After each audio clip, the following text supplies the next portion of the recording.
Good evening, dear friends. It's another wonderful day to do Sefer HaMitzvahs, the Daily Mitzvah. We're doing the 69th day of the Daily Mitzvah. Here we go. We've over the past few weeks, we've been learning through the Rambam's book of Zmanim, which is the third volume out of 14 volumes of his Code of Jewish Law. And these mitzvahs are the theme of time, the seasons, the holidays, anything that has to do with the Jewish calendar. And today we are going to be concluding this book with the very final topic, the very final event on the Jewish calendar that we Jews mark and we Jews celebrate and commemorate. And it is also was the very last item on the Jewish calendar to be established by our sages as a Jewish holiday, which is the holiday of Chanukah. The story of Chanukah happened much later, after the story of Purim that we learned about yesterday.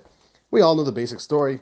The Greeks came, defiled the temple, wanted to uproot Judaism in ancient Judea, and Hashem made miracles, specifically through the family called the Chashmonaim. We know them as the Maccabees. They were able to fight back against the tyranny of the Greeks, reclaim the temple, reestablish Judaism in the land of Israel, and here we are till today celebrating this. And the Rambam says that our sages decided that this is an event worth remembering for all of Jewish history, and therefore they established the holiday of Chanukah. Specifically, the mitzvah of Chanukah is to light the Chanukah candles, the Menorah, and the Rambam gives us all the laws about that. But important to note, the holiday of Chanukah and the mitzvah of lighting Menorah is not biblical. This is not counted as one of the 613 mitzvahs. It's a rabbinic mitzvah. The rabbis instituted it.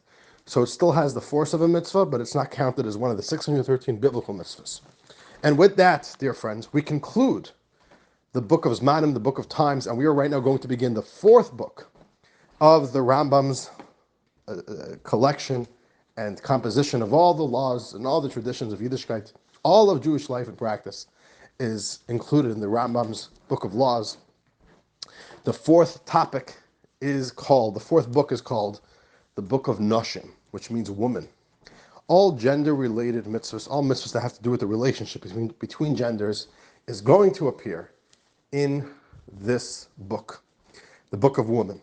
And as you can imagine, we're going to begin our first mitzvah from a pretty obvious place to begin, the mitzvah to get married. There's a mitzvah to get married, and this is how you do the mitzvah of getting married. There are three ways how a man could marry a woman. One form of creating that biblical bond of marriage is by the man giving the woman an object of value. Give her something of value. And if you give it to her with the intent of marrying her with it, and they understand that this transaction, I'm giving you this thing in order to get married to you, that creates the force of a Jewish marriage. The second one is by giving a contract, a marriage contract, which we call that a ktubah. And the third way to create a Jewish marriage is by having intimate relations, specifically for the purpose of creating a marriage. Any of these three options will make the marriage, according to the Torah, makes the mitzvah of getting married.